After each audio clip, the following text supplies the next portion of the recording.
Во-первых, босоножки, в которых я не могу ходить. Вот они. Кто-то спрашивал, что это за обувь, которую я купила и ходить не могу. Вот, осенью купила. Это организация пошива, называется Кендалл и Кайли. Ну, я купилась на бренд. Это моя любимая семья Кардашьян. Ну, как, скажите мне, как я могла предположить, что на таких копытах смогу перемещаться? Плюс у меня рост 175 сантиметров, и здесь высота еще 15. То есть я 1,90 м получаюсь в этой обуви. Выше всех в Болгарии, на территории страны. Вот, и в общем, вот, показала. Они мне жутко нравятся, я себе в них нравлюсь. В зеркале они очень ногу красивую делают. Ну, знаете, девочки Кардашьян, Дженнер, толк знают, как себя украсить, да, мы же не сомневаемся в этом. Вот, они ногу делают очень красивую. Они удобные для такой высоты, платформы, они очень удобны. Но это опасно, я разобьюсь, поэтому мы их отправляем моей гипотетической внучке, ждать мою гипотетическую внучку. Я начинаю программу «Вопросы и ответы».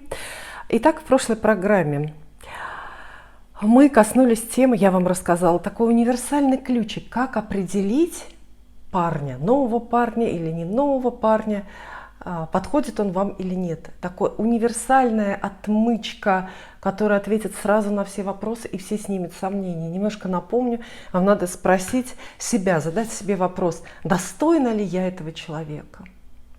И если вы говорите: о нет, я недостойна этого человека, этого прекрасного героя, то да, оставайтесь с ним, держитесь за него. Это прекрасный выбор, никогда не пожалеете, даже если расстанетесь. Если вы говорите, что вы достойны, да, или задумываетесь, или говорите, что это он вас недостоин, то бегите от него, это бессмысленно, осадочек будет во всех. При любом сценарии будет осадочек, обязательно пожалеете, обязательно это в какую-нибудь безобразную историю выльется. В общем, это не отношения. И в этой связи комментарий Юлии Мироновой, очень содержательный, длинный. Юлия, спасибо, что написали. Вот послушайте, что пишет Юлия. Выбор партнера по принципу недостойности. У меня бывший муж однозначно был по всем параметрам идеал недостижимости для всех девушек. Высокопоставленные родители, наличие денег, нестандартного подхода к бизнесу, удача в деловых вопросах и невероятная мужская харизма и классическая красота. Ох, ну вы прямо писали вот то, что надо. Аж я завелась. Но мне удалось его влюбить в себя. Я близнец по гороскопу. Я однозначно не дотягивала до него. Через 15 лет брака развелись, остались недобрыми, но приятелями. Общаемся по теме общих детей и внука.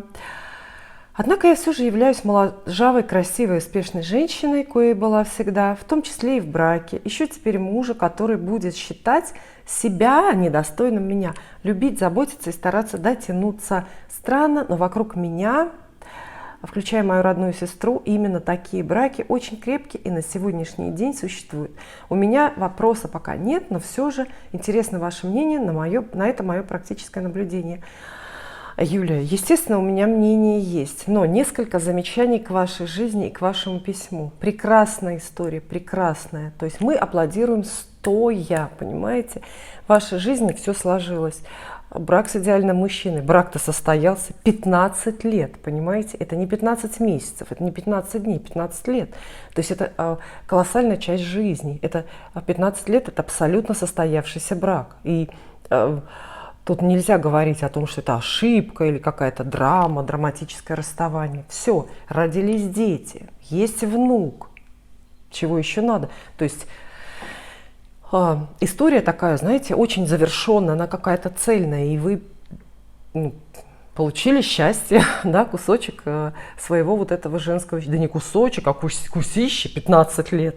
15 лет с таким героем прожить. Это, знаете, как мало кому дается-то в жизни. Это первое, у меня, которое было замечание, да. Второе, не помню какое. Нет, самое главное, что я хочу сказать Юлии и всем остальным, кто похожие выводы сделал. Боюсь, я не совсем корректно донесла мысль, идею до вас. Ведь вот это вот выбор партнера по принципу недостойности работает и нужен. Я его вам предлагаю, рекламирую в том случае, когда оба, это только взаимно, только обоюдно должно быть. Не работает, не подходит, если один считает себя недостойным, а другой тоже его считает недостойным. Это мезальянс называется так, да, мезальянс. Ну, это имеет место быть и часто, но я не про это говорю. Я говорю, я же не зря вам в начале прошлой программы цитирую диалог Новосельцева и Калугиной из великой пьесы «Сослуживцы». Да? Новосельцев говорит: то, я вас недостоин, ей говорит. А она ему отвечает: а я то, я вас недостойна. В этом же смысл, понимаете? Только когда оба. Вот. Поэтому я понимаю, какую схему вы здесь предлагаете. И это когда женщина вся хороша сама по себе, а мужчина до нее не дотягивает, да? Хорошо очень это осознает, женщина осознает, что он до нее не дотягивает. И вот они живут в браке, он как бы тянется или не тянется, она там, ну не знаю, подтягивает его или дальше топит, потому что здесь возможны варианты. Много таких браков, очень-очень много. Ну, что я, на мое мнение на эту тему, я считаю, что это недопустимо, неприемлемо. Это какое-то, знаете, вот сойтись с мужчиной, жить с мужчиной, который, ну, хуже тебя в чем-то, да. В основном я, конечно, имею в виду моральные принципы. То есть он менее честный, менее смелый, менее какой-то умный, да. Мне кажется, это бесперспективно, это то, на что не надо тратить жизнь. Это вот тот случай, когда, знаете, уж лучше быть одной, чем вместе с, все мы знаем. И потом, вы очень акцентируете внимание в своем комментарии на такие браки очень крепкие. Очень крепкие. А вот скажите, зачем вам крепкие браки? Зачем вам долгий брак? То есть, если вы выбираете между счастливым браком и долгим, вот что вы выберете? Если долгий, то, конечно, да, вы можете согласиться на, в общем, любого мужичонку, который, особенно, знаете, берите без жилья. Вот прям самый бедненький, который не зарабатывает, чтобы жилья своего не было. Вот этот, и к себе селите его, да?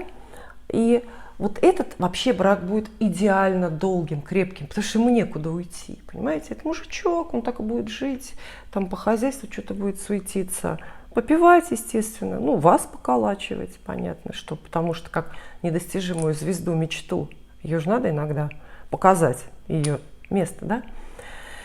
Кто чего стоит. Вот, понимаете, тут вопрос, зачем вам нужен именно крепкий брак? Жизнь-то одна. Понимаете? И жизнь очень короткая. Брак нужен счастливый. И 4 года в счастливом браке, поверьте, стоит дорогого. Ну, в вашем случае 15 лет, да? Вот. Уж лучше 4 года прожить с идеальным человеком, на которого ты молишься. И ты каждый день из этих 4 лет летаешь и ощущаешь счастье, ощущаешь себя особенной, потому что такой человек выбрал именно тебя, живет именно с тобой. Понимаете? Здесь вообще речь не идет о периоде, о времени. Либо прожить 40 лет, но в несчастном браке, с мужем, которого ты стесняешься, которого ты не можешь друзьям и знакомым показать, который тебя бесит глупостью и грязью под ногтями. Тут об этом речь идет. Это, знаете, в этой связи вспоминаю популярную притчу, басни. Это басня Эзопа, по-моему, да? Басни Эзопа, но этот сюжет потом изложен многими другими авторами, более современными. Это спор ворона и орла. Когда ворон говорит орлу: что ты мало живешь, я-то вон 300 лет живу. А орел отвечает: ну уж лучше 30 лет питаться свежим мясом, чем 300 лет есть падаль. Вот так. Я про брак и вообще про любое партнерство, про любой вот этот любовный союз, я так скажу. Зачем вам долго? Зачем вам крепко? Счастье — единственное мерило. Счастье. Все. коротко. Иногда, ну, я не знаю, переживали вы такие моменты или нет, но иногда 3 дня. Не зря же песни есть такие, Пугачева пела. Помните, да, 3 счастливых дня было у меня, та-та-та, и все. Иногда 3 дня какого-то ошеломляющего романа стоят 30 лет в браке. И помнятся, и жизнь меняют намного больше, чем долгий брак, но бессмысленный, просто непонятно с кем. Вот это мое мнение. То есть у меня оно такое очень однозначное, радикальное, черно-белое, как и любое мое мнение. Я, знаете, я здесь не допускаю, ну, как бы разночтений, да, какого-то такого коридорчика. Поэтому я говорю: нет, Юлия, мы верим, что если вам один раз, руки-то помнят, понимаете, если вам один раз удалось отхватить вот такого завидного жениха, о котором все мечтали, значит, у вас есть этот навык. Значит, вы и в следующий раз отхватите себе тоже завидного жениха, и он будет еще лучше.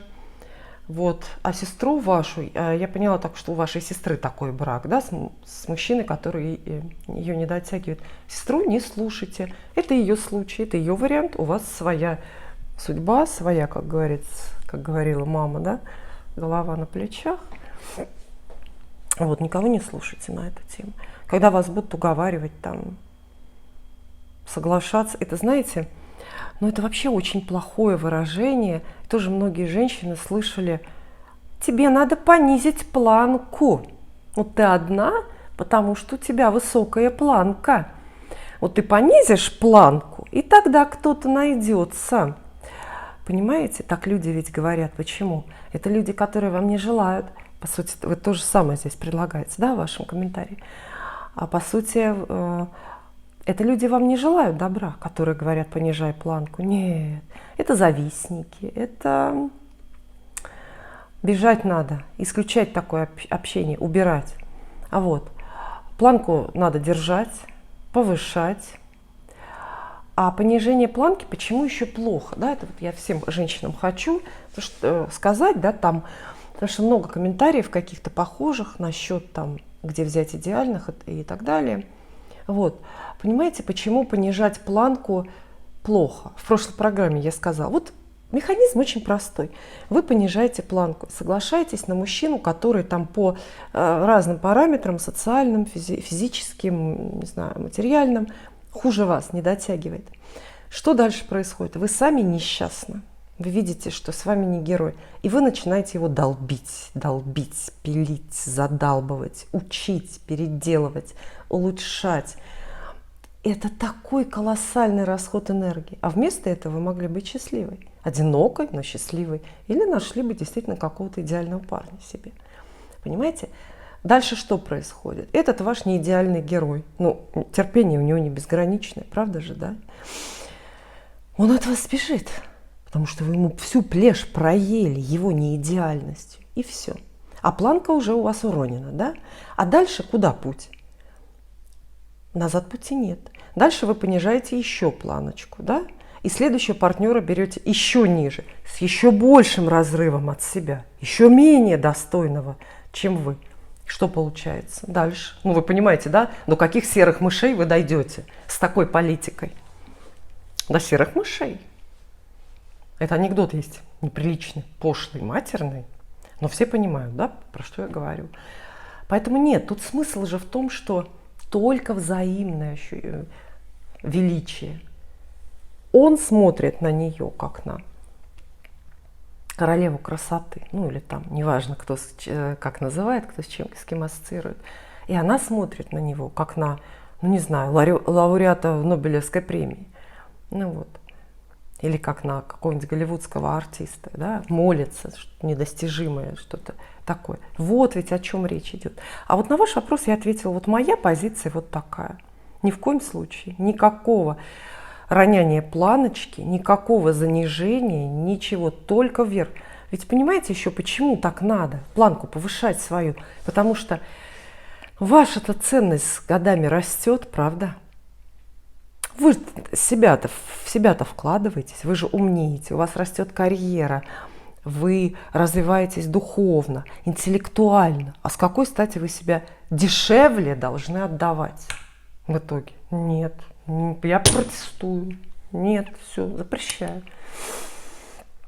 Вот этот вот комментарий, это к теме прошлой программы, теперь у нас программа другая, тема другая, да? Ну, а я хочу вам сказать все-таки, опять же, насчет кто кого достоин или недостоин. Друзья, дорогие мои зрители, а вы знаете, что вот мои отношения с вами, с моей аудиторией очень здоровые, полезные, продуктивные для меня, потому что я себя считаю вас недостойной. И я до сих пор с замиранием сердца вижу, как мое видео кто-то посмотрел, какое-то 6 тысяч человек, какое-то 20 тысяч посмотрели. Я до сих пор в это не верю. У меня не укладывается в голове, как занятые умные люди садятся и меня слушают, на меня смотрят, подписываются. Ведь подписчиков почти 250 000 на канале. 240 тысяч. Это как население Варны, города, в котором я сейчас живу. Я абсолютно, понимаете, меня иногда какой-то ужас охватывает, когда я думаю про эту цифру. Так, 240 тысяч подписчиков. Нет, я недостойна такого внимания. Понимаете, да? А что это значит? Что это значит? Это значит, что я расту, глядя на вас вот из такой позиции снизу, да? Видя вас идеальными, а себя не идеальными. И это значит для меня, что мне нужно продолжать мою работу, продолжать мой канал. Но вот поверьте, если я в какой-то момент времени подумаю иначе, а вот однажды вдруг подумаю иначе, да, что моя аудитория, эти люди, меня недостойны, да, я делаю одолжение, когда видео публикую. Поверьте, я канал брошу в тот же момент.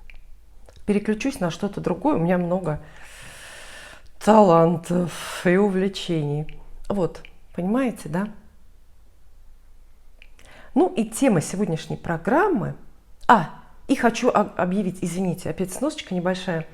Тему вот не сегодняшней, а еще вот как бы следующей программы родилась очень хорошая тема. Я просто... Там немножко надо подготовиться, пишу как бы текст, такой суфлер себе, просто так не расскажу, там многоходовочки есть какие-то. И тему вот этой поза следующей программы подсказала Мира Мирова, тоже зрительница. Написала на следующее: где же их идеальных-то наберешься? Как-то жизнь предлагает все больше не идеальных, а идеальные только в сказках бывают, наверное. Так вот, в следующей программе я рассказываю вам, почему вы не встречаете идеальных, подходящих для себя мужчин, и я вас учу, как их найти, где, и пошаговая инструкция прилагается. Будет очень интересно, смотрите. Но сегодня расскажу вам сон. Неожиданно. Туфли, сон, да, винегрет какой-то. Но это и интересно. Расскажу вам свой сон, друзья. Но прежде налью себе водички, ладно, с вашего позволения, потому что прихватывает горлышко у меня опять.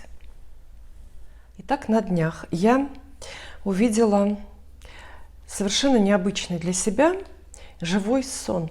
И хочу его вам изложить с некоторыми комментариями. И хочу попросить у вас, естественно, совета. То есть обращаюсь к тем, кто в снах разбирается или не разбирается, но может сделать какой-то вывод интуитивно в данной конкретной ситуации, потому что я сама не знаю, что и думать. Я редко обращаю внимание на сны, особенно сны о себе.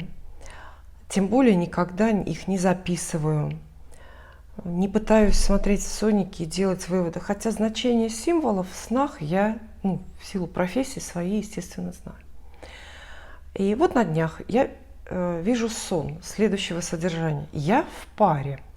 Это романтическая пара, практически супружеская.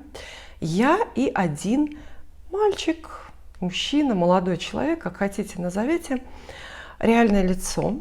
Я с этим мальчиком действительно знакома была очень давно. Я с ним училась в школе. Не в одном классе, он постарше, но в одно время. Соответственно, у нас были общие знакомые, у нас немножко общались и дружили родители. В общем, ну вот мальчик и мальчик. И между нами никогда ничего не было. Не то что любви, романтики, но даже по-настоящему приятельских отношений. То есть мы только здоровались, когда встречались. Так было, когда мы учились в школе. А мальчик сам очень интересный. Был самый настоящий секс-символ школы. Все девочки, включая первую красавицу поколения, были в него отчаянно влюблены. Причем эта красавица поколения, действительно, я, кстати, нисколько не утрирую, не смеюсь, очень красивая была девочка. Ну, просто невероятно даже, как природа такое создает. Она настолько болезненно и сильно была влюблена в этого парня, что обеспокоила своих родителей. И ее мама даже ходила к его родителям. Ну, что-то они там такое выясняли, решали. То есть боялись, как бы девочка что-то с собой не сделала даже, там, не знаю, руки не вложила или нет. Надо понимать, что это конец 80-х. Это эпоха Modern Talking. Мальчик вот в том стиле. Тогда такие были популярны. Знаете, такой симпатичный, сладенький, слащавенький Томас Андерс. Вот типа Томас Андерс. Волосенки, кудерышки тоже такие. Вот знаете, томные глазки, какое-то такое расслабленное, нарочито индифферентное поведение. Ну, Томас Андерс один в один. Вот. Я на него не обращала внимания. Он на меня и подавно, там за ним очередь стояла, просто табуны какие-то ходили, там стихи ему кто-то писал, ну, в общем, ужас. Вот. Высокий, очень тоненький, такая необычная внешность. Он не русский по национальности, какой-то северная народность, какая-то прибалт, там что-то вот. И ну вот и все, собственно. Вот это вот первый этап. Потом в другой раз мы с ним пересеклись, с этим молодым человеком, в жизни, когда нам было, наверное, лет по 30. Абсолютно случайно встретились на каком-то мероприятии. Такое было ну, большое скопление людей, какое-то мероприятие, причем нарядное, с дресс-кодом мероприятие. Ну, знаете, дамы в колье, кавалеры во фраках. И, может быть, атмосфера вот самого мероприятия была какая-то такая располагающая.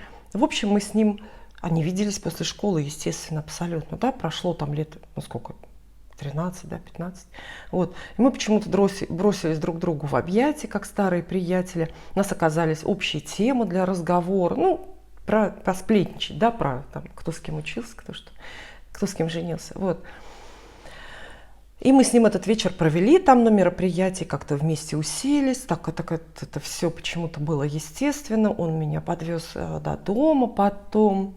И после вот этой встречи он стал меня куда-то звать, ну, на свидание, там, звать, условно говоря, встречаться. А мне он был по-прежнему не интересен как в школе, так и теперь. То есть ничего не шевельнулось, при этом я абсолютно понимаю, что он хорош, но как бы не мое, да, не сцепил. И, в общем, он меня там куда-то приглашал, я категорически, естественно, отказалась по двум причинам. Первое, это, естественно, потому что, ну, меня не заинтересовало, не впечатлило, не захотелось мне с ним там особо время проводить. А вторая причина какая, как вы думаете? Правильно, он был женат. Ну, так я про женатых сегодня и как раз хочу поговорить. Хотя сон мы держим в голове, пока не забываем, потому что там финал и вопросы, и выводы мои интересные. Так вот, он был женат. И с такой, знаете ли, легкостью начал мне предлагать себя тогда. А меня это удивило, если не сказать больше, если обойтись цензурными словами, литературными, скажем так, я оказалась в недоумении от этого его предложения. То есть у меня просто вот выпали глаза, знаете, вот такие вот по пятаку были. То есть как ему, женатому человеку, приходит в голову мне что-то предлагать, меня куда-то звать. А он знает, что я знаю, что он женат, да? Вот. И, собственно, вот об ухаживаниях женатых сегодня и пойдет речь. Тема актуальна. Видите, и в комментариях многие пишут про отношения с женатыми мужчинами. И письма мне на почту приходят то же самое. Помогите разобраться. Вот женатый мужчина, ждать, не ждать и так далее. Многие девушки, то есть девушки делятся на две категории. И обе неправы. Первая категория – это те, кто встречаются с женатыми мужчинами и что-то от них ждут. А вторая – это те, кто не встречается принципиально с женатыми мужчинами. Почему неправы? Потому что не встречаются правильно, но всегда неправильно идет мотивация, всегда идет неправильное объяснение. Пишут так. А я принципиально никогда не встречаюсь с женатыми, потому что считаю, что на чужом несчастье своего счастья не построишь. Я не хочу разбивать чужую семью, уродовать психику чьих-то детей и так далее.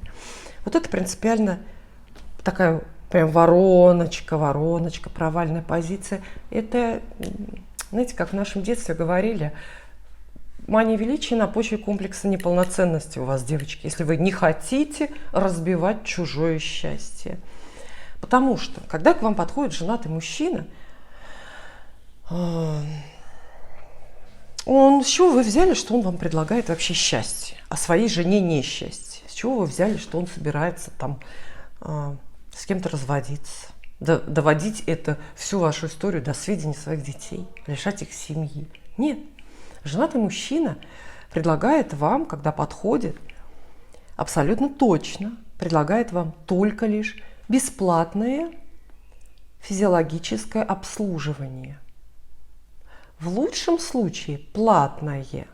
Если мужчина адекватный и со средствами, да, он будет как любовница вам платить, покупать. Ну, знаете, кому-то стиральную машину купит, а кому-то яхту. Тут у всех аппетиты разные. Вот, кстати, к таким мужчинам я особо претензий не имею. Да? Но большинство будут предлагать именно обслужить их бесплатно. Непонятно с какой радости и непонятно за что. То есть этот мужчина, подходя к вам, женатый, он предполагает, что также он будет жене покупать квартиры, шубы и, ну не знаю, тюльпаны на 8 марта, да? А вам только тюльпаны, например. А вы должны почему-то этому дико-дико радоваться, понимаете? А вы считаете, что, ну, знаете, так берете на себя очень много, разбить чужую семью, что-то такое. Во-первых, не разобьете, потому что никто вам этого не даст, никто этого не предполагает, никто ничего не ждет. Кстати, на тему вот эти вот весы и вот этот вот выбор, фильм так называется, да, на тему «Жена-любовница» есть очень хорошее кино. Фильм называется «Выбор». Не помню какого года, но давно. Это 2000 какой-то, да, нулевые года. Скарлетт Йоханссон там главную роль женскую исполняет. Вот если вас беспокоит эта тема, жена-любовница, как мужчина выбирает, чем это все может закончиться и так далее, посмотрите этот фильм «Выбор» со Скарлетт Йоханссон. Там вам прям очень однозначно объяснят всю эту историю. Поэтому, что я сегодня хочу всем рассказать. Не встречайтесь с женатыми мужчинами. Но не потому, что вы там включаете нравственность и боитесь чью-то семью разбить. Ни в коем случае. А потому, что цените себя. Отношения с женатым мужчиной, в которых вы, скорее всего, ничего абсолютно, кроме слез, одиноких выходных, не получите, это буквальное и простое обесценивание себя в собственных глазах. В глазах, кстати, этого мужчины. Он никогда не оценит, что вы снизошли, такая свободная, самостоятельная, независимая. До него с женатика-подкаблучника снизошли. Никогда он этого не оценит. Никогда не поплачет на эту тему. Да? Он все равно будет считать себя королем, а вас, ну, в лучшем случае, знаете, дурочкой, которая без перспектив, за бесплатно. Вот так. Я возвращаюсь к своему сну. Да? Возвращаюсь к своему сну. Итак, наш герой. Я сейчас рассказываю историю реальную, не сон, потом сон. В реальном мире наш герой, вот такой вот 30-летний, но по-прежнему очень привлекательный. Он такой очень следит за собой. Изначально хорошая кровь, голубая, такая, он какого-то благородного происхождения, из хорошей семьи, там папа, руководитель был тогда, знаете, государственного концерна, генеральный директор компании, но государственная. Это как Сечин сейчас, да, вот примерно. Мама певица, в довольно известном хоре она пела. Родители такие красивые, вызывающие, яркая пара, красивый. Он какой-то вот такой тоже, ну, как артист выглядящий всегда, нарядный, очень обходительный, такой улыбчивый, с нежным голоском, милый. Ну, просто девушки действительно штабелями разлетаются. Никак я до сути-то сна этого не дойду. Ну так вот. И когда он мне стал что-то предлагать, будучи женатым, да, женился, прошу прощения, женился на девочке, когда вот мы учились в школе, и по нему все самые завидные невесты сходили с ума, предполагали, что он всех отвергал. Вот всех, вообще девочками не интересовался. Вот ни с кем не дружил, не встречался. Но сейчас бы мы предположили, что он интересовался мальчиками. Ну, тогда таких не было догадок у нас. Вот.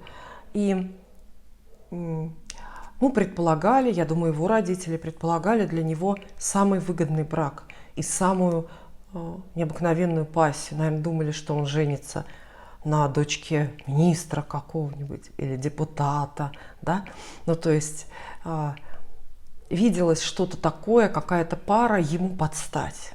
Вот тоже какая-то девушка должна быть с безупречным происхождением, из какой-то необыкновенной образцово-показательной семьи, красивая, очень образованная, мальчик образованный такой. Вот, и, ну нет, так не случилось. Он женился на совершенно обычной девушке, не скажу хорошая, плохая, просто обычная девочка.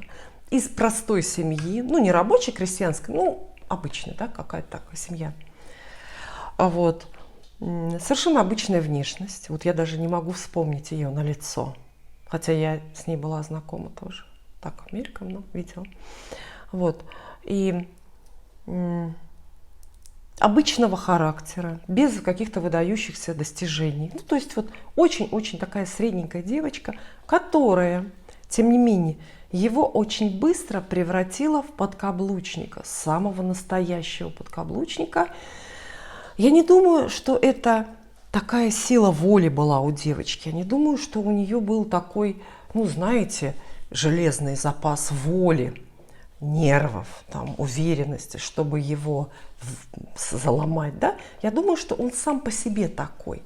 Просто сам по себе такой легко подчиняющийся. И он, в принципе, с любой партнершей стал бы подкаблучником. То есть, знаете, бывают такие гороскопы, бывают такие характеры у мужчин тоже. Это люди, которым легче переложить ответственность, бремя ответственности и бремя выбора на другого человека, вот на партнера. И они любому подчиняются. Там не надо быть Пиночетом, чтобы тебя слушались в семье. Просто он такой. Вот. Ну, опять же, знаете как, это мажорская компания, надо понимать. Очень залюбленный родителями, вот ребенок из норковых пеленок, что называется, из богатой семьи, понимаете, интеллигентный, там, забалованный до последней крайности, и он, наверное, не мог вырасти другим. Он вот вырос такой, ну, мягкий очень, потому что, может быть, баловали так родители очень сильно. Ну, очень сильно любили родители его, просто, знаете, там, это так заметно было очень. Это неслось впереди, вот любовь, они его обожествляли буквально. Вот такой вот мальчик, такой герой.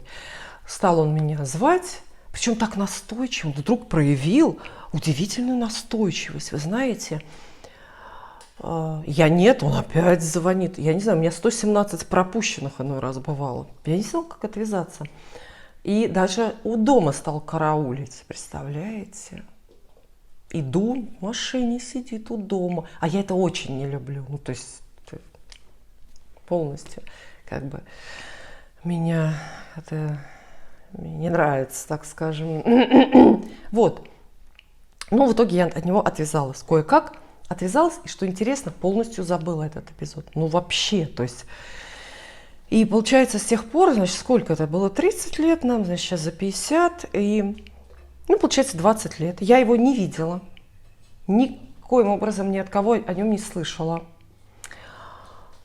И никогда о нем не вспоминала. Вот верите, нет, никогда. Даже случайно, по какому-то поводу. Никакой визуальный или аудиовизуальный маркер мне о нем не напомнил. Ну, то есть нет для меня человека. Никогда о нем... Ну, не то, что не сожалела, даже, ну, вот, не вспомнил ни разу. Все, это вот реальная история, вот она такая. Теперь мой сон. Вот вижу я буквально на днях, 2 дня назад, что я с этим мальчиком в паре. И причем мы, типа, либо собираемся под венец, то есть такие, как нареченные супруги, да, на уровне помолвки, либо уже поженились и молодожены. И мы с ним заходим в такой дом, отдельно стоящий, но особняк в центре города, не квартира, который изнутри напоминает храм. Этот особняк, интерьер особняка, очень высокие такие потолки, готические. Котенок опять висит на проводе. Вот. И готические потолки, изразцы, эти, как их, витражи, вот это все.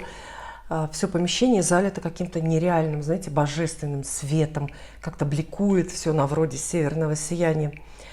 И все это помещение как бы полухрам, полумузей. Все заставлено ценными предметами. Вот как в музее всякие антикварные какие-то вазы, статуи. Все, ну, по виду, да, какое-то такое очень редкое, дорогое. Такие вот столы стоят, и на них вот что-то, ну, знаете, какие-то украшения вот так вот в каких-то шкатулках открыты. То есть это очень богатое помещение и редкое, и вот с каким-то налетом таинственности, как будто это что-то чудесное, как будто это помещение вот из сказки, как будто бы его реально нет. А во сне это реальное помещение, и я даже как бы во сне знаю, что это за помещение. Это его дом, вот этого мальчика, вернее, не его, а его родителей. Ну, типа фамильный особняк. Там, кстати, такая семья, я уверена, что у них в реальной жизни есть какие-то фамильные особняки. Вот. И мы, значит, вот ходим среди этого, и он мне так вдохновенно рассказывает про вот эти предметы, что-то там, откуда вот эта ваза, что-то. Ну, знаете, просто ведет какую-то просветительскую работу. Вот что-то мне это показывает, это. Все это перемежает какими-то, ну, не знаю, вроде бы ничего не значащими, но очень приятными для меня словами. В любви не признается, но вот типа около того, да, обращается со мной невероятно как-то бережно, смотрит как на любовь всей своей жизни. И мы с ним пара. И самое интересное, сон неимоверно счастливый. Представляете, вот сны же бывают с ощущением, бывает кошмары, когда ты в липком поту просыпаешься, да, вот. А это сон прям счастливый. И вот какую-то я в этом сне ощутила гармонию невероятную. И гармония, и вот это счастье были от этого человека. То есть я очень хорошо понимала, что вот я счастлива, я прям летаю именно потому, что он рядом. И потому что вот он такой прекрасный, и потому что он так ко мне относится. В общем, я была вот на каком-то 7-м небе, когда ходила там во сне по этому особняку и вот слушала его вот эти вот рассказы, вот эти вот какие-то лекции. Вот. Первый парадокс, странность. Собственно, почему сон вам рассказываю, прошу помощи, чтобы вы в комментариях написали, что бы это значило. Что в сознании у нас творится?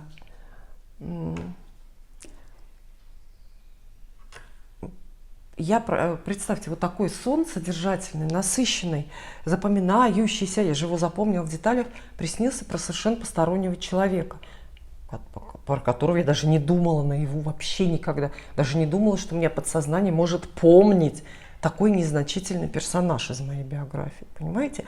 А тут он становится прям, вот понимаете, героем. Оказалось, что я очень хорошо помню его внешность. Я вот сейчас просто по памяти могу портрет нарисовать его, понимаете, в мельчайших деталях, включая вот цвет глаз. Он же явился ко мне как живой. Голос, какие-то фразы, усмешка, вот это вот все. Вот настолько натуралистично в мельчайших подробностях. Вот это непонятно. То есть почему такой посторонний, даже, ну, можно сказать, малознакомый человек, я с ним, не знаю, один, по сути, все наше общение, один вечер в большом скоплении людей посидели за одним столом. И то, не знаю зачем. Вот. Почему сон именно про него? Почему такой содержательный? Но это еще не все. Второй вопрос, что у меня этот сон не идет из головы, и у меня не идет из головы этот мальчик. Ну, теперь-то понятно, уже дяденька, можно сказать, дедушка, да, потому что если мне за 50, то ему еще больше. Вот. И он не идет из головы. Вы представляете, я наяву хожу и думаю уже несколько дней о нем. Вот думаю, не могу отвязаться от этих мыслей. Причем я волнуюсь о нем. Как будто бы я обязана знать, здоров ли он, жив ли. Ну, жив ли, понимаете, да, возраст такой, что мужчины, ровесники уже мрут как мухи. То есть тут про любого одноклассника думаешь, а живой ли, да, вот так уже, ну, понятно, да. Вот, и я о нем думаю. Вот несколько дней я хожу, и у меня очень навязчивые мысли, и образ этого человека стоит. Вот как такое может быть? Как будто бы где-то там наверху высшие силы просто переключили рубильник, да, с выкл на вкл. Вот не было человека в памяти, вообще не было. Тут вдруг раз и появился. Вот как, я уже думаю, может, он умер, правда? То есть переместился он в какое-то же другое измерение, получается, да? И он какой-то стал другой энергией, другим веществом он стал. И поэтому вот так поменялось это все. Я вообще понятия не имею. Вот. И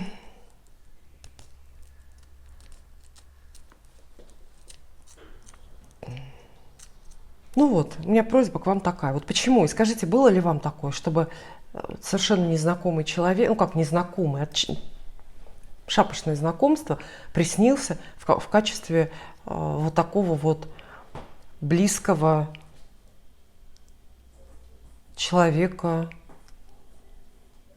близкого героя. А почему меня еще это смущает? Знаете, почему я запомнила и вот вам рассказываю?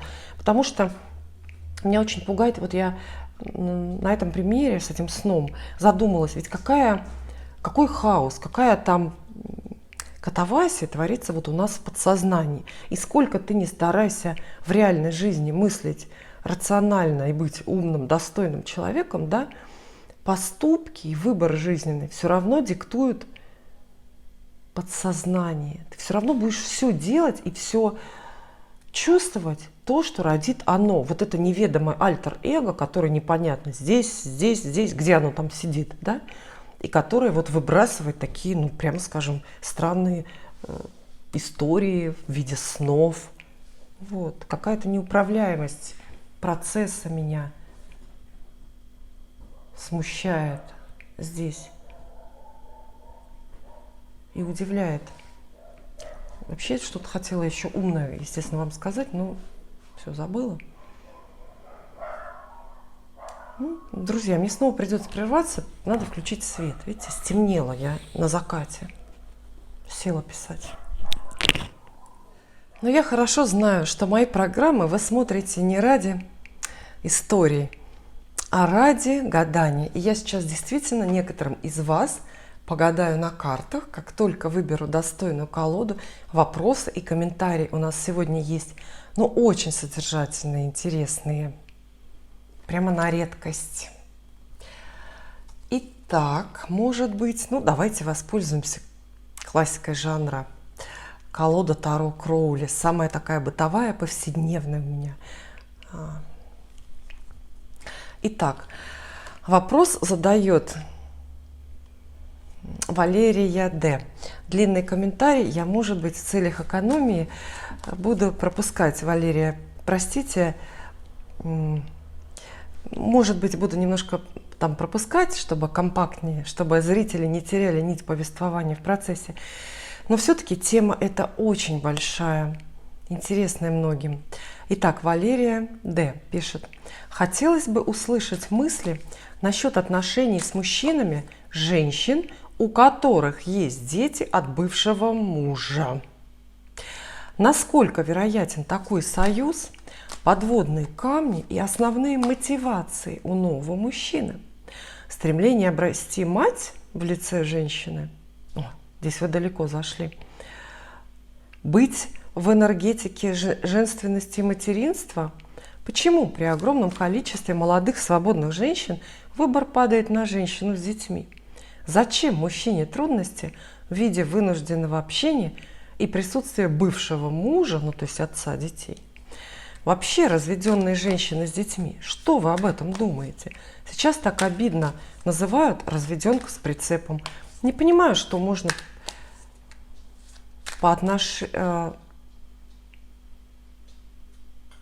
не понимая, что можно по отношению женщины к ребенку понять, какая она может быть жена-подруга. Выбирая женщину без детей, почти никогда не угадаешь, какой она станет матерью. Так же, как по отношению мужчины к бывшей жене и его детям, можно понять, каким он может быть и с тобой. И если можно, то хотелось бы получить ответ карт на вопрос про моего конкретного мужчину ВМ. Сложится ли у нас счастливая семья с таким непростым составом? Что значит непростым составом, Валерия? Если я вас правильно поняла, та самая разведенка с прицепом – это вы, да? У вас есть дети или ребенок от прежнего брака, а теперь вот вы сомневаетесь, почему ВМ выбрал вас, что он хочет получить, можно ли ему верить, насколько это надежно. И правильно, обязательно вам погадаю на картах, отвечу на ваш вопрос, но прежде мои комментарии к вашему комментарию, от нашего стола к вашему столу. Первое. Это немного несовременно. Вот эта разведенка с прицепом, мне кажется, это было актуально в старые времена, до перестроечные, даже какие-то это выражения загнивающего социализма, да, когда Советский Союз себя изживал, вот тогда так говорили, потому что разведенок уже было много, а принимать этот факт общество еще не научилось. И вот тогда это могло быть проблемой. Сейчас, в наше время, кажется, народ очень лояльно к этому относится, к тому же, что значит разведенка с прицепом. Сейчас многие женщины, особенно на Западе, вспомните хотя бы ту же Эмбер Хёрд, которую мы вот недавно обсуждали, просто рожают детей сами, для себя, самостоятельно, от донора, через ЭКО или естественным образом беременеют. Но сейчас это абсолютно не зазорно, не удивительно, не странно, чтобы женщина одна растила ребенка. Я, кстати, двумя руками за. Двумя руками. Не нужно ждать кольцо, чтобы завести детскую кроватку. Это Эмбер Хёрд, кстати, такое сказала. Да, она же завела ребенка, родила из суррогатной мамы. То есть она сама одна, и мать, и отец. Вот. Поэтому я думаю, что сейчас в современном обществе такой общей вот глобальной проблемы, вот разведенка с прицепом, нету. Другое дело, что это может быть в какой-то отдельно взятой популяции, в отдельно взятом социуме, да. Это если вы живете в маленьком городе или в маленьком поселке, да, каком-то, где все всех знают, там немножко другая атмосфера эмоциональная и социальная, да, то вот там это может быть сыграть. В больших городах вообще всем все равно, у кого сколько детей, от кого, там, что такое творится, что не приведи Господи. Вот, и поэтому... А по поводу, у вас несколько вопросов, да? Почему мужчина выбирает именно женщину с ребенком? Я не думаю, что какой-то мужчина вот прям специально при прочих равных выбирает женщину с ребенком. Я хочу женщину с ребенком. Нет, он выбирает вас, он выбрал вас, он выбирает женщину, он влюбился в вас, понимаете? Ну что делать, если у вас ребенок? Ну, вот так. И Поэтому огромное количество молодых свободных женщин рядом ему не нравится, в них он не влюбился. А вот влюбился вот, в женщину с ребенком, ну куда деваться, да?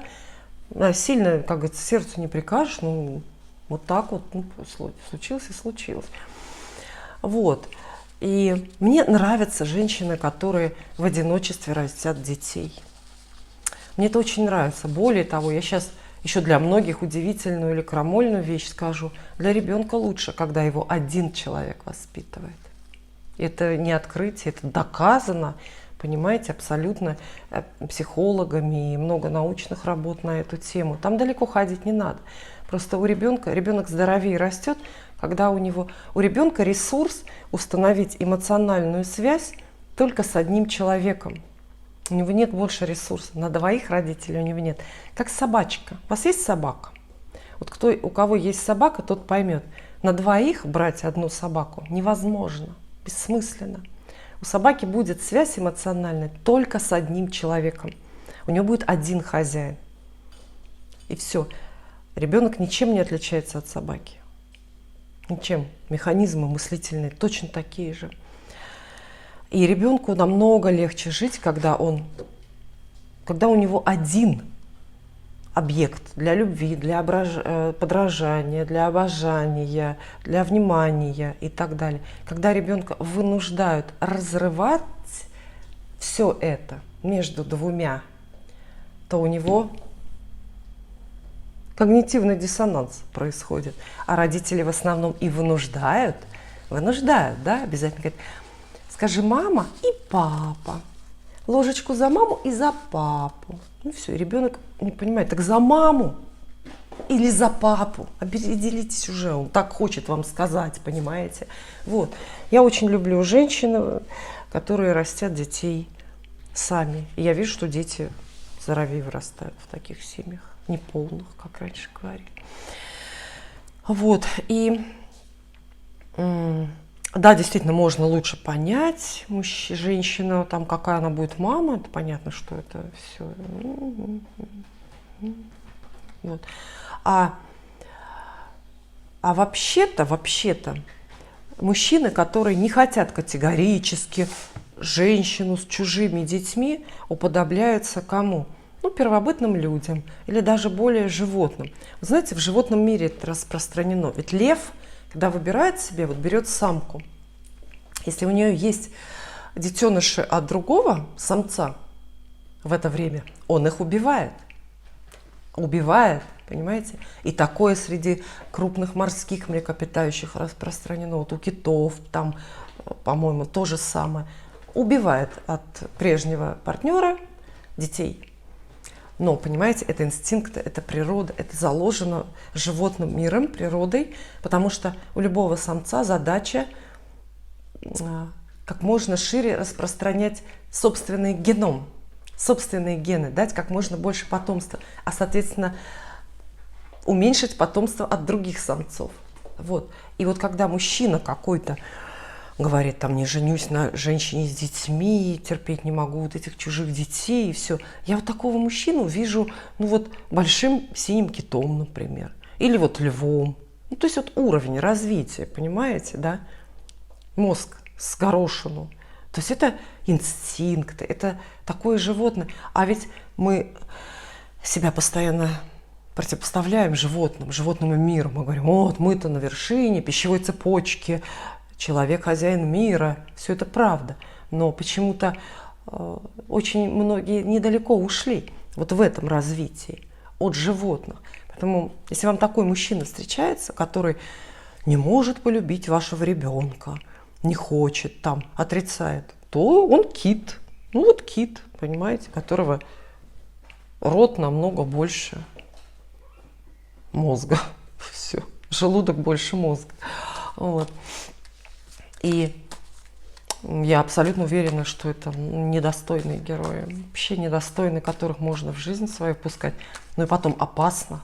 Это не просто недостойно, это опасно. Представляете, что значит ребенку маленькому, да, несовершеннолетнему, жить в одной квартире с посторонним мужиком, который его еще и не любит. Вообще посторонний мужик, любой мужик, родной отец часто это стресс. Вот. А еще и который не любит, при каждом удобном случае попрекает. Это же что из ребенка вырастет? Это пациент для психоаналитиков растите, а то и для психиатров. Так нельзя ни в коем случае делать. Ни в коем случае нет. Вот. А вообще про идеальное какое-то, ну я как всегда склоняюсь к идеалам. Вы знаете, да, я люблю идеальные истории. На эту тему отношение к чужому ребенку, к ребенку женщины. У меня ребенок тоже пришел. Вот. На эту тему почитайте, если не читали еще, книжку «Казус Кукоцкого». Она называется, давно уже она вышла, тоже там, по-моему, в нулевых или в 90-х. Людмила Улицкая, известная московская писательница, написала, по-моему, это самая популярная ее книга «Казус Кукоцкого». И там начало такое, ну, успокойся, успокойся, в туалет хочешь.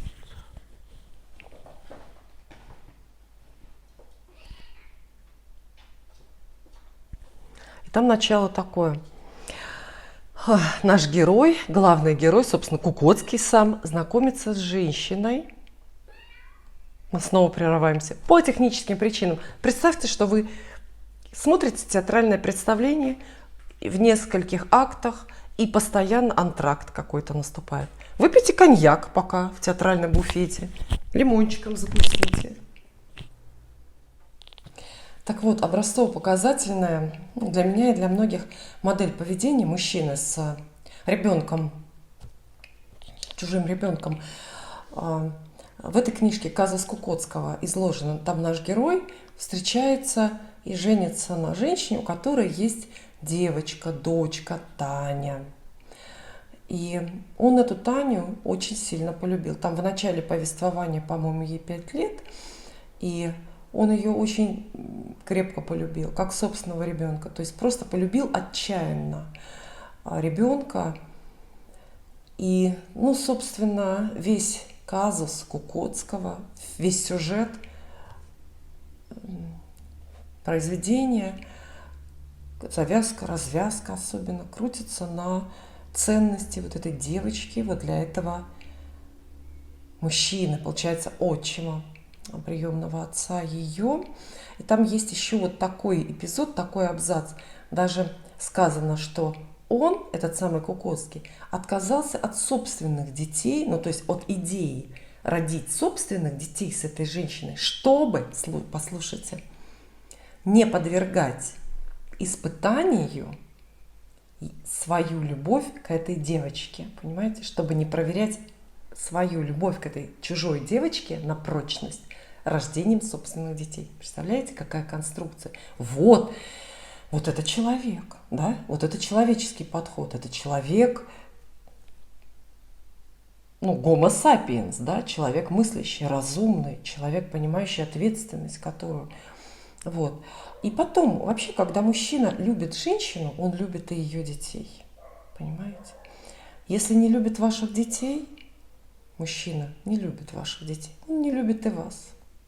Он с вами почему-то удобно, выгодно, чаще никто просто больше не согласился. Жить негде, а у вас квартира двухкомнатная и так далее.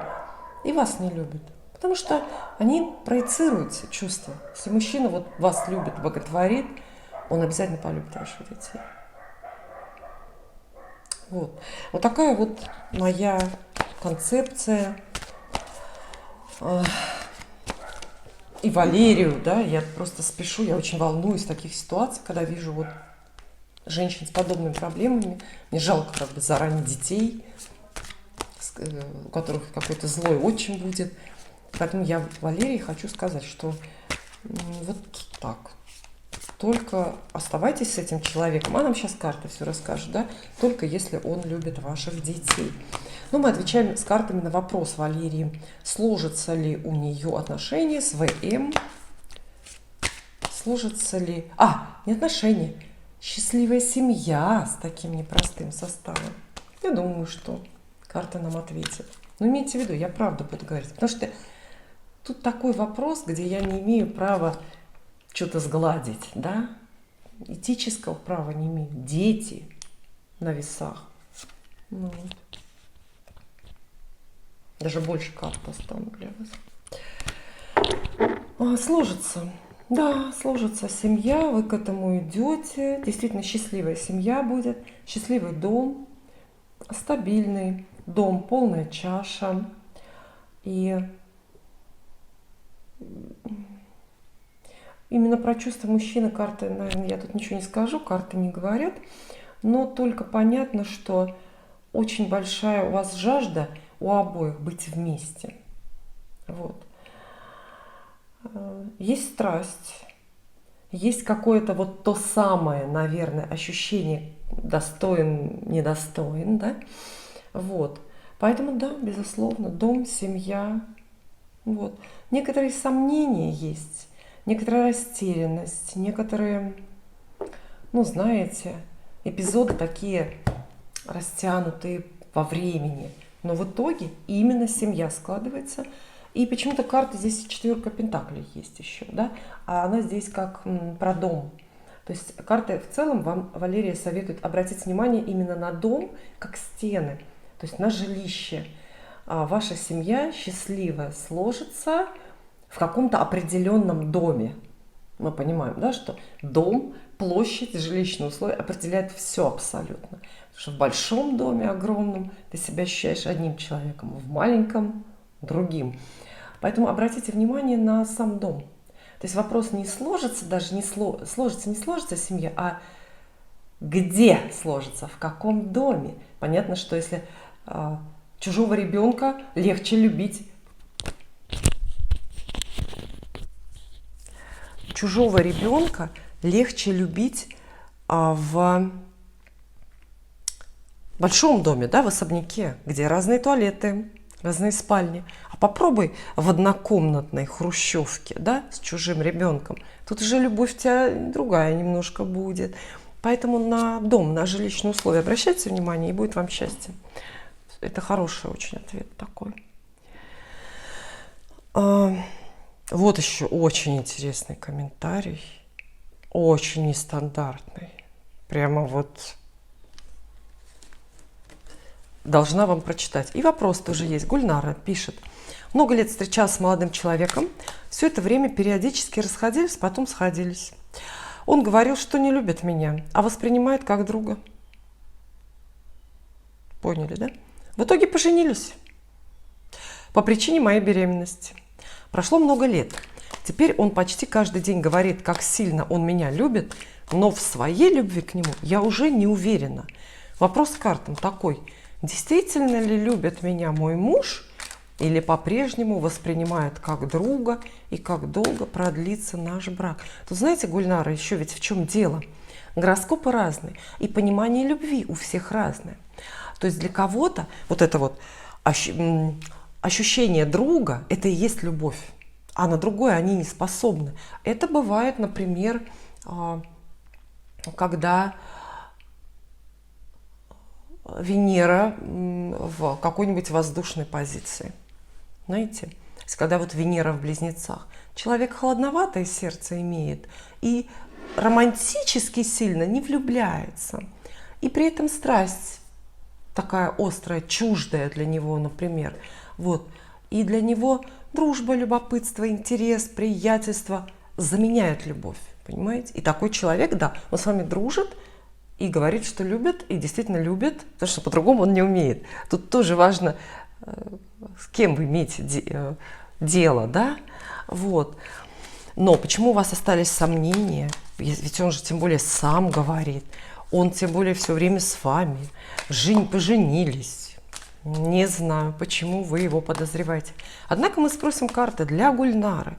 Действительно ли Гульнару любит ее муж? И почему вы тоже разделяете эти вещи? Вот он воспринимает как друга и любит. Почему для вас эти две сферы не пересекаются, не объединяются? Я не знаю.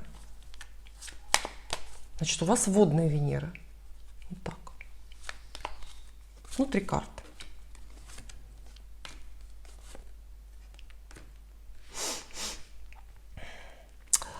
Внутри в одном. Крупные карты хорошие. Во-первых, любит. Вот та любовь, которая вам нужна, описана девяткой кубков. Это именно любовь, такая простая любовь мужчины к женщине. Вы про нее и спрашиваете. Любит?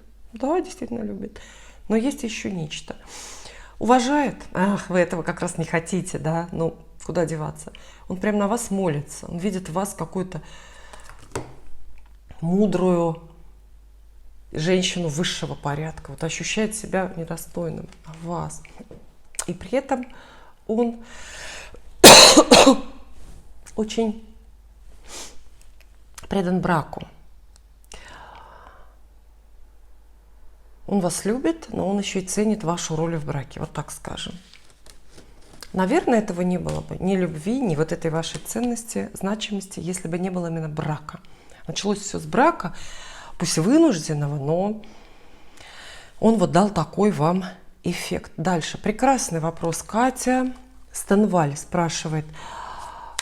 Спросите, пожалуйста, карты, какие перспективы у меня в работе певицей? Хочу превратить хобби в заработок и расширить круг общения. Прекрасный лаконичный вопрос, Катя, с удовольствием мы с картами вам ответим. Работа певицей. Всю жизнь об этом мечтаю, петь не умею, хотя, ну, понятно, не умею, потому что я не училась, да, петь же тоже надо все-таки учиться. Хотя я считаю, что, ну, люблю петь в душе. Или вот здесь у меня, например, знаете, здесь очень большое помещение, отличная акустика. Я когда сюда захожу, например, кофе варить, я затягиваю какую-нибудь арию или народное что-нибудь. Не умею петь, ужасно завидую всем поющим людям. Влюблена вот заочно во всех, кто поет, кто профессионально поет в хоре или там в группе, или сам по себе. Это прям боги для меня. Вот. И жалею, что не училась пению, потому что мне кажется, у меня хороший певческий голос. Не умею, это одно, но голос хороший. Мог бы быть, наверное. Ну так, опять свернула куда не надо. Поэтому это я, собственно, к чему вам это рассказала. Благословляю вас, Катя. Это отличный выбор петь. Отличный, прекрасный. Вот.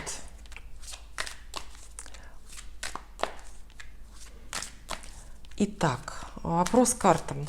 Какие перспективы у вас на ближайшее время? Да, мы все-таки временем каким-то ограничим, потому что мы всю жизнь не можем здесь оценить. В вашей работе певицей. 3 карты. Раз. Ого! 2. 3. Почему вы спрашиваете? Даже такие крупные карты выпадают. То есть вопрос даже неуместный задаете. У вас прекрасная перспектива в этой работе. Даже не то, что не перспектива. Ну, что такое перспектива? Да, это там заработок или карьера, или слава, популярность, известность. Тут вам карты выдают нечто большее. Они говорят, что вот эта работа певицы – это часть вашей жизни, судьбы, это ваше призвание, это ваше большое счастье. И вот этот певческий талант – это дар, подарок судьбы, который вы не имеете права отвергнуть. Вы обязательно должны его реализовать. Поэтому перспективы у вас даже большие, чем вы думаете сейчас. Вот. Карта звезда даже есть. То есть вам судьба звездой стать. Мы еще будем потом гордиться, искать вас автограф взять. Ну, не сомневайтесь.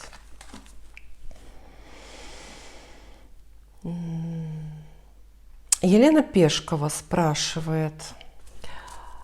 Вы заставили задуматься, есть такой парень, это утверждение, которого я недостойна. Тоже очень хорошо.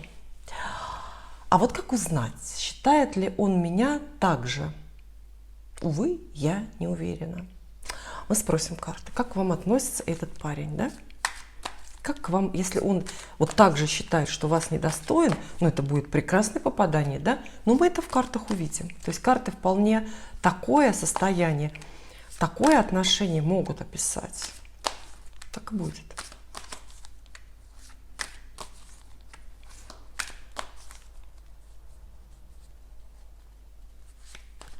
Как он к вам относится? Раз, 2, 3. Нельзя сказать, что он прямо обожествляет, видит в вас какой-то идеал, но чего-то не понимает вас. Причем какое-то непонимание есть вот на уровне очень даже бытовом. Какие-то ваши слова не понял или не обязательно слова ему сказанные напрямую, да, может быть, слова, которые услышал, слова, обращенные даже к другим каким-то людям. Вот. Он вас не понимает. И от этого непонимания, знаете, слегка, ну, как бы злится, что ли, раздражается, более не на вас, на себя.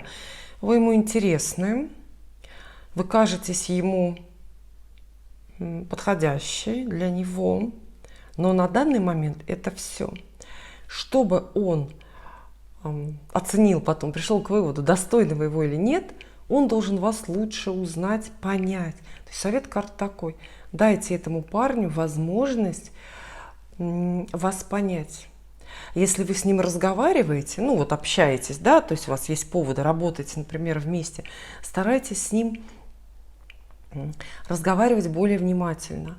Не метафорами, как мы любим, и намеками, а более четко задавать вопросы, более точно формулировать ответы, потому что он в стадии «не понимаю» про вас. И вот если хотите какого-то здесь движения, то надо помочь ему вас понять. Все. А это делается только вербальным способом, языком, говорите понятнее, ну и так далее, ну искренне и так далее.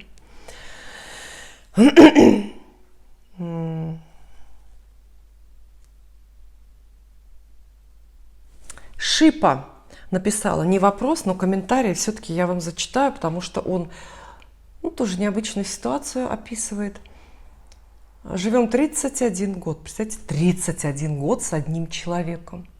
Это с ума можно сойти. Себе-то надоедаешь за 31 год. Ведь вот, как мне далеко не 31, да? Но я сама-то себе ведь до смерти надоела. Вот видеть не могу, понимаете? Слышать себя не могу. Просто вот надоело до крайности. А еще другой человек был бы. Ну, это вообще, для меня вот это нереальная история. Вот. Живем 31 год, и он решил подать на развод. Наверное, тоже, да, как я, устает немножко человек. И сказал, что ему все равно, что о нем будут думать. Пусть весь мир будет против него.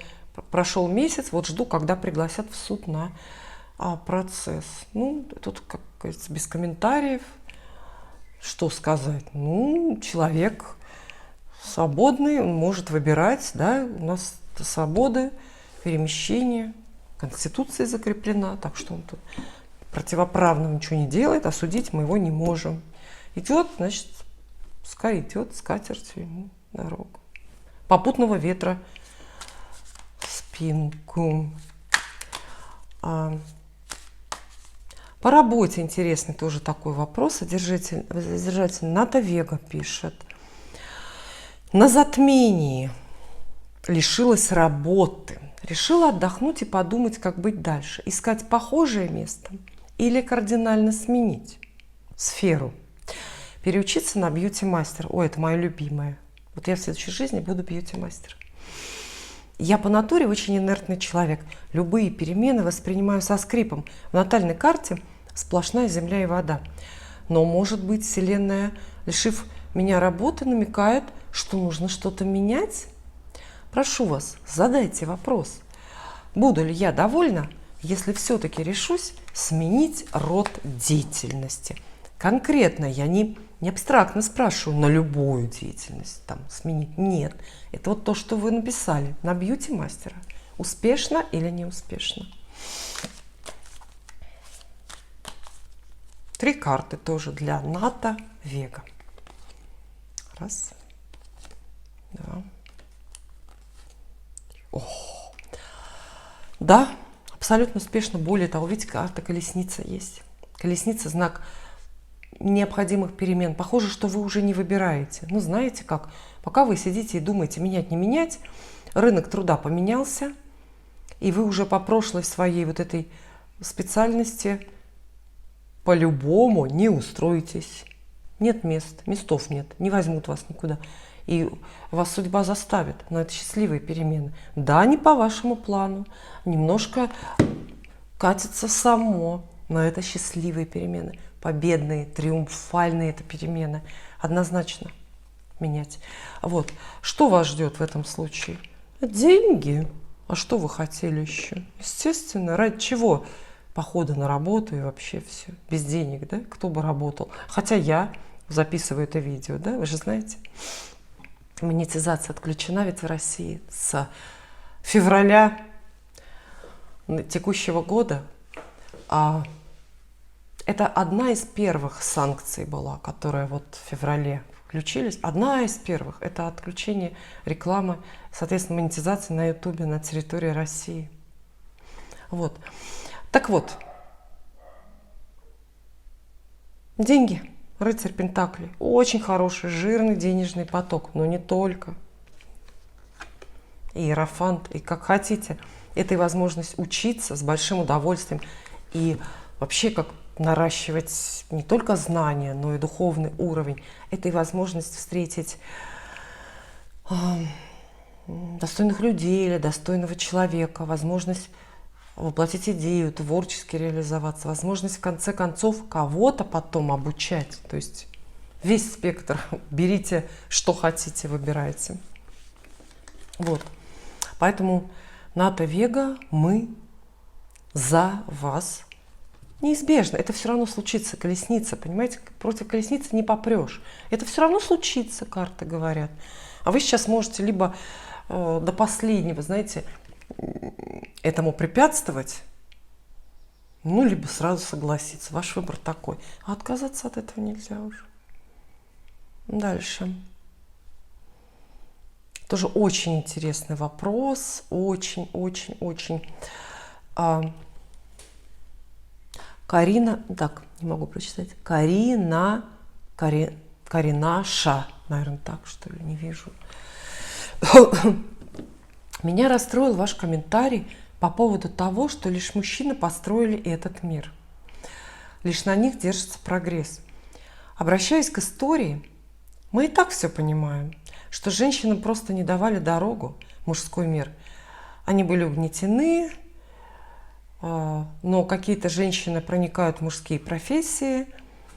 А у меня такой вопрос. Смогу ли я быть успешным хирургом? Солнце в Скорпионе, асцендент в Деве. Кстати, это актуально, что вы написали, потому что профессия требует определенного гороскопа. Да. Многие мои одногруппницы в медицинском университете докучаются своими пессимистичными взглядами на мужчин. Рассказывают, что многим женщинам-хирургам не дает нормально заниматься делом, пренебрегают в мужском коллективе. И заранее благодарю. Да. Во-первых, имя-то не знаю, да, получается Карина. Ну, в общем, автор комментария, да.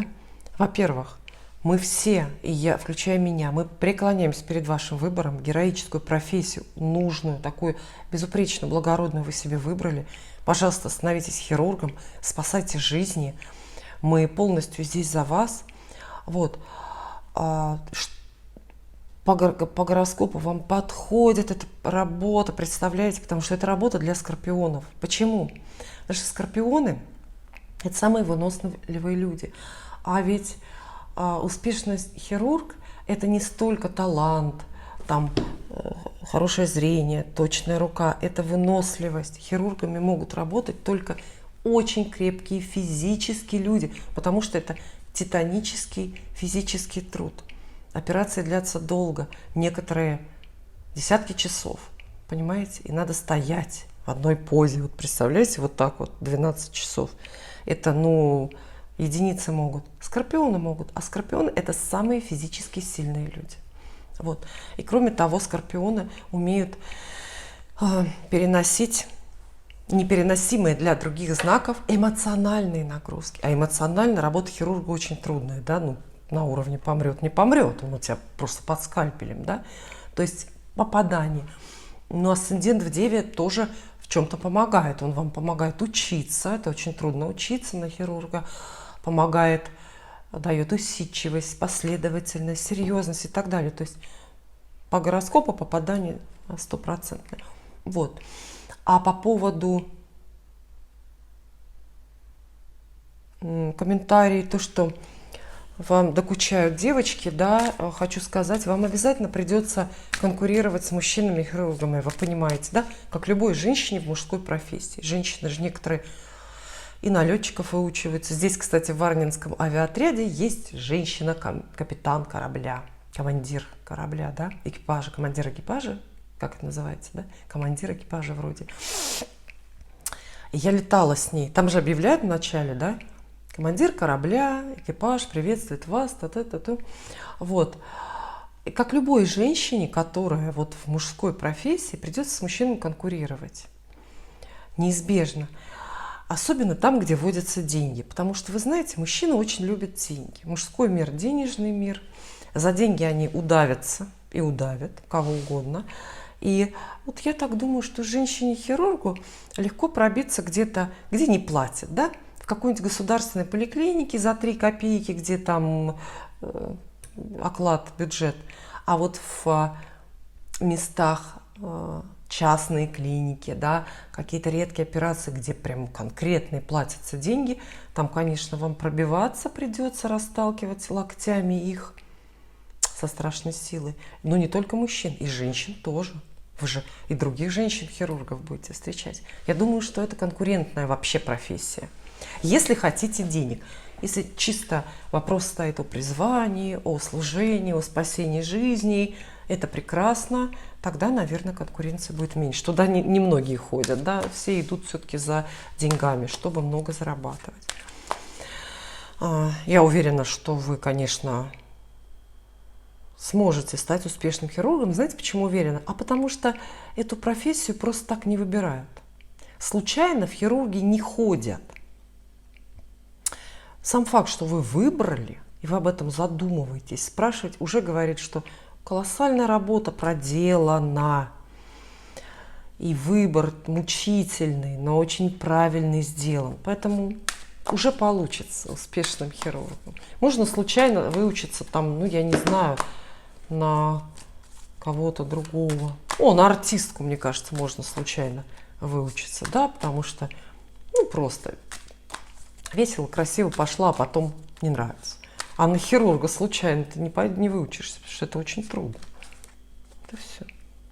Ну, смотрите. Неужели те же карты, что и предыдущие наши? Да, почти те же две из тех же, что предыдущие зрительницы, да? Безусловно, получится. То есть есть дар, есть талант, который вы тоже не можете отрицать, не можете им пренебречь. Ваша карьера успешного хирурга даже в каком-то виде какого-то подарка, что ли, упадет, достанется.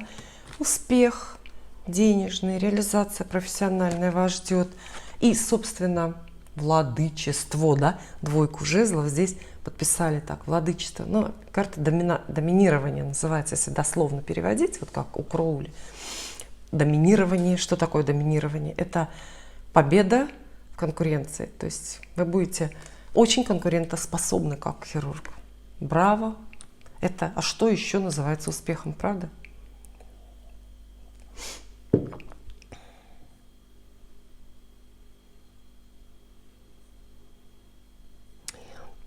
Интересный комментарий Виктория Советская написала. Виктория Советская.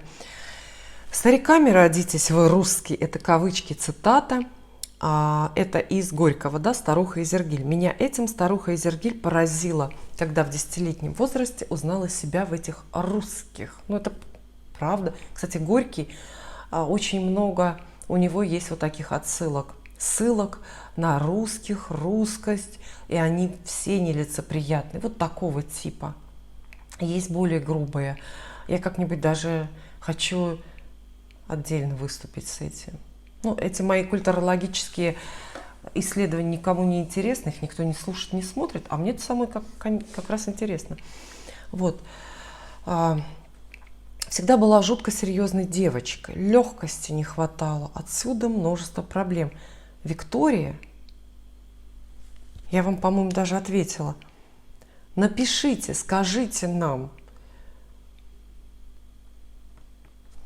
У меня здесь нет интернета, я не могу прочитать, что вы ответили, если ответили. И другие зрители, пишите. Вот, а если вы серьезные девочки, Какие связанные с этим статусом вы видите проблемы? Просто я задумалась очень. Прочитав вот это, вот я прям задумалась, а вот какие? Вот у несерьезных, легкомысленных девочек, да, ну я понимаю, какие проблемы могут быть. Иногда очень большие, да, от несерьезности. А вот от серьезности какие проблемы? Ну, я догадываюсь, но, возможно, имею в виду что-то другое. Пишите тоже на эту тему, кто себя узнал в этом портрете, кто родился стариком. Вообще, я, честно говоря, сама абсолютно вот 100% такая. Я никогда ребенком, ну вот в таком мультяшном виде не была. Я была зануда, душнила, вечно недовольная, интровертка, закрывшаяся с книжкой где-то в комнате. Вот я тоже была прям старенькая родилась, старушонка такая, с поджатыми губками.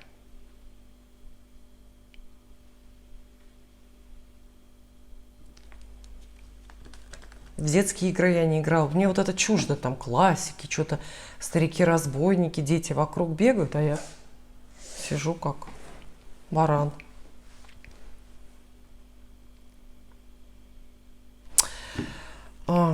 Далее, я смотрю, это вопросы или комментарии.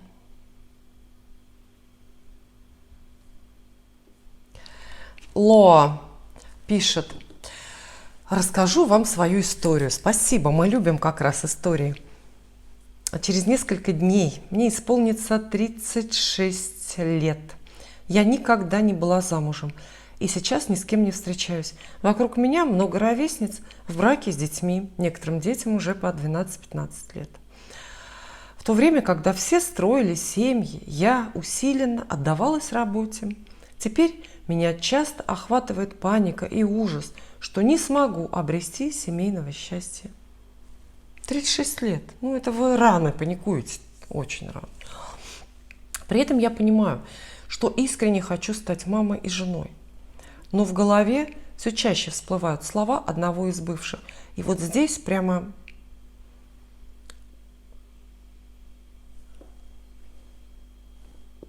квинтэссенция нашего сегодняшнего с вами, девочки, разговора.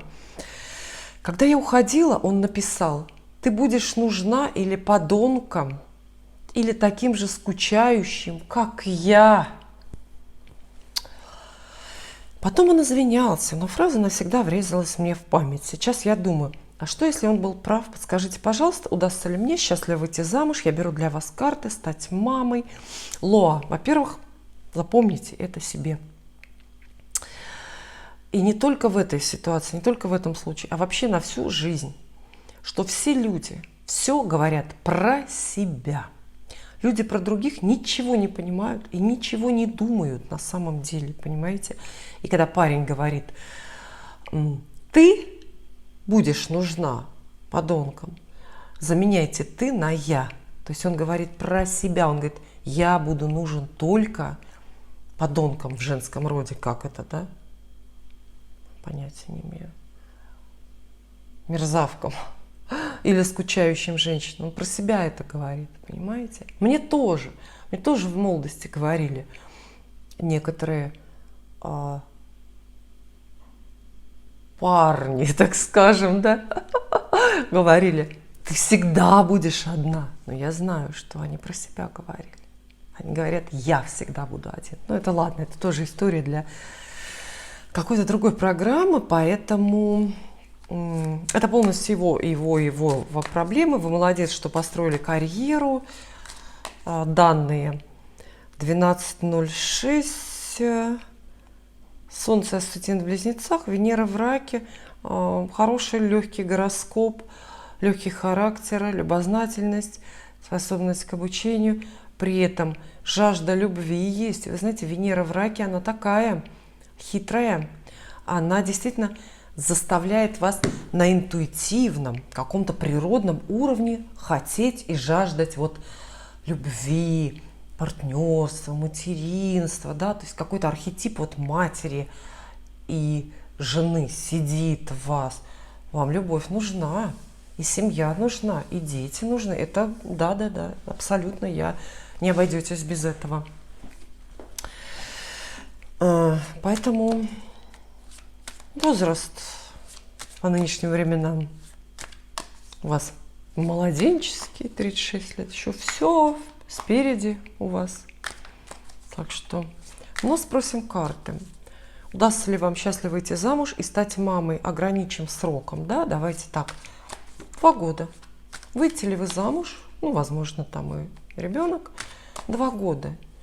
На всю жизнь не буду сейчас вам гадать. Ну, в смысле, это слишком слишком приватный, интимный какой-то разговор, чтобы всю жизнь прямо исследовать. Да, вот 2 года ближайшие, будет ли у вас брак.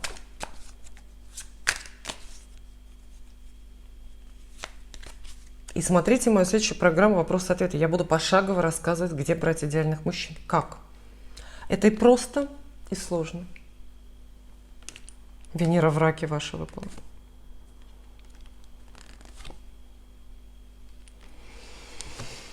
Угу. Брака пока карты не обещают, там законного или нет. Здесь нет речи про партнерство, но Венера в раке ваша будет задействована. Самое главное. То есть у вас будет любовь. Сердце не пустое, любовь будет большая. Влюбленность, любовь, как хотите назовите, но не пустое сердце. Это самое главное. С этого же все начинается. Зачем вам брак без любви, правда же, да? Любовь будет очень сильная. Знаете, такая типа привязанности, типа зависимости, некая аддикция. Кого-то напугают такие карты, вас не должны, потому что у вас такая Венера в раке, она сама по себе аддиктивная. У вас любовь ваша такая настоящая, она другая быть не может. Она обязательно вот такая с драматургическим подтекстом, обязательно с ревностью, страданиями, манипуляциями. Она обязательно очень липкая такая, знаете, привязчивая. Вот. Очень сильно будете кого-то любить. Возможно, ради этого чувства будете чем-то жертву. Вадь, а третью карту не покажу я вам. Ну, уже показала, да? Ну, она немножко может смутить. Любовь будет, да? А за любовью возможно и брак. То есть это не безнадежное дело. Карты не говорят вам нет категорического. Сначала полюбите человека, привяжитесь к нему как следует. Победите конкурентов. А мы говорим, да, что нам всем нужны только идеальные мужчины. А за ними всегда очередь стоит. Всегда. Мужичок ведь, если никому не нужен, он и вам не нужен, правда же, да? То есть вам тут еще какой-то конкурентной борьбе надо будет немного локтями порасталкивать. Вот. Но это в целом хороший прогноз, то есть там и до брака недалеко. Вот, абсолютная драма семейная. Я разгулялась сегодня, да, по времени, просто неприлично. Ольга Пирогова спрашивает. Моя дочь телец, ей 18 лет, сильно поссорилась с отцом, а отец стрелец. Прошу спросить у карт, смогут ли они помириться и как скоро, а то не разговаривают уже полгода. Ужасная история. Девочка телец, которая не разговаривает полгода с отцом, ужасно страдает. Именно телец. Для тельцов вообще вот характерно, знаете, очень глубокие привязанности, сильные, но хрупкие. То есть дети-тельцы к родителям максимально привязаны, как никто. Как никто. К самым даже плохим родителям, нелюбящим, неблагополучным. Детки-тельцы очень привязаны, прикипают просто страшно. И для нее невыносимо находиться в этом конфликте. Эту ситуацию надо срочно разрешать. Почему вы же можете повлиять, выступить как бы посредником, да, каким-то буфером между ними. Вот. А папе Стрельцу этот конфликт, эта ссора дается намного проще. Просто в силу иного устройства у Стрельцов, психологии. Плюс он еще и взрослый мужик, да, понятно, что он не такой чувствительный. А девочка, по сути, в пубертате, 18 лет. Срочно, ни одного дня нельзя с этим мириться. Вот прямо сегодня. Что хотите, делайте. Угрожайте суицидом обоим. Встаньте вот на подоконник, там, на каком вы этаже живете. Скажите, вот выпрыгну в окно сейчас. Если вы не помиритесь, быстро не обниметесь. Вот так вот. То есть вы должны на любые меры идти сейчас. Вот и все. Ой, помирятся ли они и как скоро? Ужасная, прям драматическая история. Мне чуть ли не слезу выжимает из меня. Ну, вы должны помирить тут. Раз, два.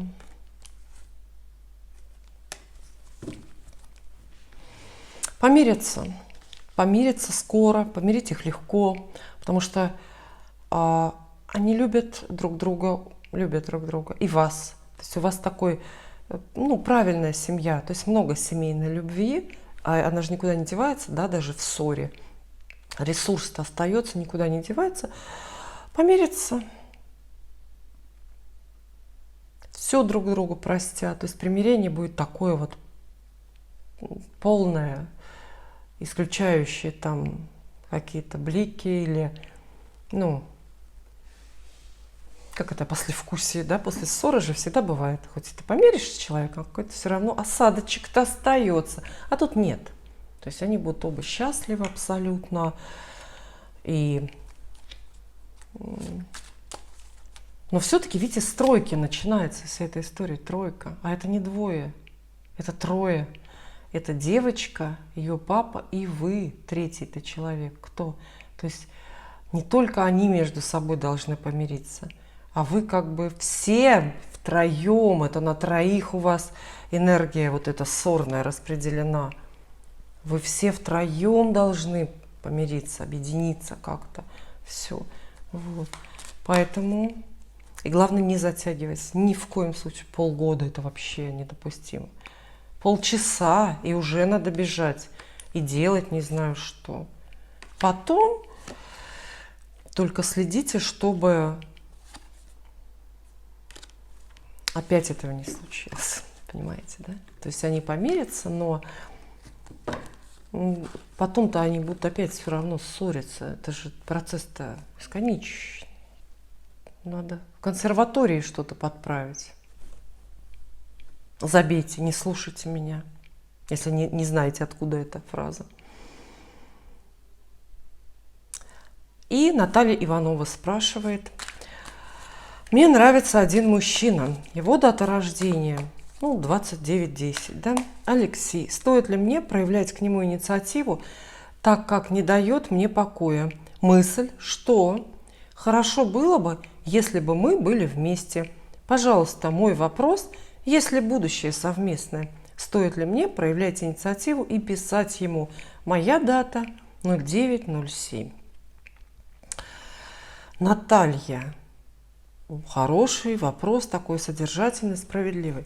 Но есть некоторые издержки, есть некоторые детали. В частности, проявлять инициативу к мужчине можно в редких случаях, но все-таки не на ровном месте. Понимаете, да?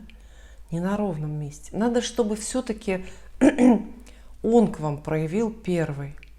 Хоть что, хоть сколько-то, но вам надо за что-то зацепиться. Понимаете? Вам вот совсем на ровном месте, вот просто ходит человек и ходит, да, вообще не смотрит в вашу сторону, не надо проявлять инициативу. Вы должны увидеть все-таки какой-то интерес в его глазах. Какой-то, пусть даже на уровне интуиции, но вы должны, что-то у вас должно мелькнуть, вот догадаться, что вы ему не безразличны. Понимаете, да? А уже потом на вот это вот его, пусть маленький пока интерес, там уже можно что-то накрутить. Вашу инициативу, там, выращивание значимости собственными разными способами и так далее. Но если нет, это опять же как жемчужина. Да? Вот я люблю это в пример приводить. Жемчужина, чтобы в раковине образовалась, там должна быть песчинка. Если в раковине нет песчинки, то даже в самых идеальных условиях, при усилиях селекционеров там и так далее, жемчужины не будет. Вот. Так и здесь. Если нет песчинки вот этой, интереса у мужчины, заинтересованности в вас, то вы сколько ни крутитесь вокруг него, вы ничего там не накрутите, никакой жемчужины не вырастет. Поэтому, прежде чем проявлять инициативу, тоже я всем об этом говорю, да, прежде чем проявлять инициативу, ну ищите, чтобы за что-то зацепиться. Если он даже прямо там вас не пожирает глазами, хотя мужчины в этом смысле же очень просто устроены, они же любят глазами, а соответственно у них такой первый признак интереса, это они смотрят, вот смотрят как баран на новые ворота, да, вот смотрят и смотрят и смотрят. Вот это интерес. Но даже если этого нету, то, может быть, косвенно вы там от каких-то общих знакомых что-то мелькало, что он там про вас спрашивал. Ну, то есть по крупицам можно детективными всякими тактиками собрать информацию. Вот есть у него интерес к вам или нет. Вот. И вы вот вначале этим займитесь, потому что если вообще ноль, то на 0 опять же умножаете, да, 0 получаете. Ничего не будет.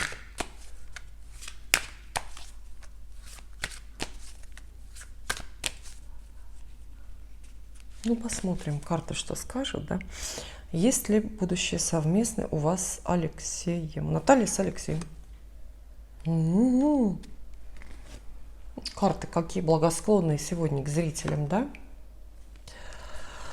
Что ж, хороший ответ карты дают. Во-первых, да, у него есть к вам интерес.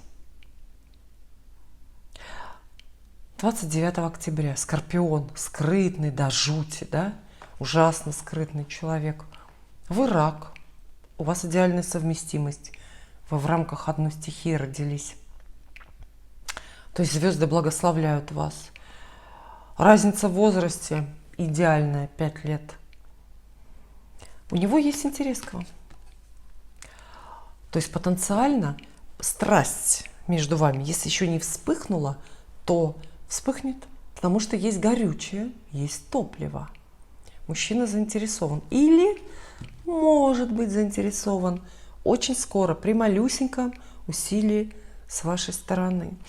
Это хорошая новость, да? Если плохие. Женщина другая. Другая женщина выпадает. То есть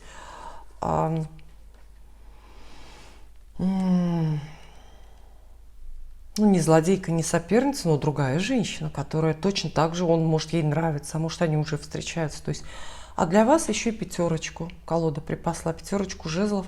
Это конкуренция. Здоровая, но все-таки конкуренция. То есть тут вопрос стоит, понимаете, даже не только в том, что вот вы проявляете вам инициативу или нет, а вы еще поузнавайте, а свободен ли он вообще. С королевой кубков рядом он может быть просто в отношениях. И тогда вам его придется не просто заинтересовать в себе, а буквально отбить у кого-то, понимаете? Отбить! Но все возможно, если вы готовы к такой мини-войне, то мы вас отпускаем, благословляем на эту историю. По крайней мере, карты не говорят нет. Это открытый путь для вас. Но имейте в виду, что есть другая девушка, и вам придется с ней конкурировать. Дорогие зрители, еще раз напоминаю, я вас недостойна вашего внимания. И еще раз спасибо за вопросы и комментарии. Отдельно, знаете, умиляюсь, когда вы пишете, как я хорошо выгляжу. А я знаю, что выгляжу плохо. Я постоянно болею, не высыпаюсь, уставшая, не накрашенная. Не сегодня, но в другие дни. Такая замученная. Видеть себя не могу. Просто с души воротит. Аж вот прям вот видео, когда монтирую, вот так вот отворачиваюсь, понимаете? А вы пишите в комментариях все равно, как вы хорошо выглядите, Ольга. Вот спасибо вам большое, чтобы я без вас делала. Увидимся.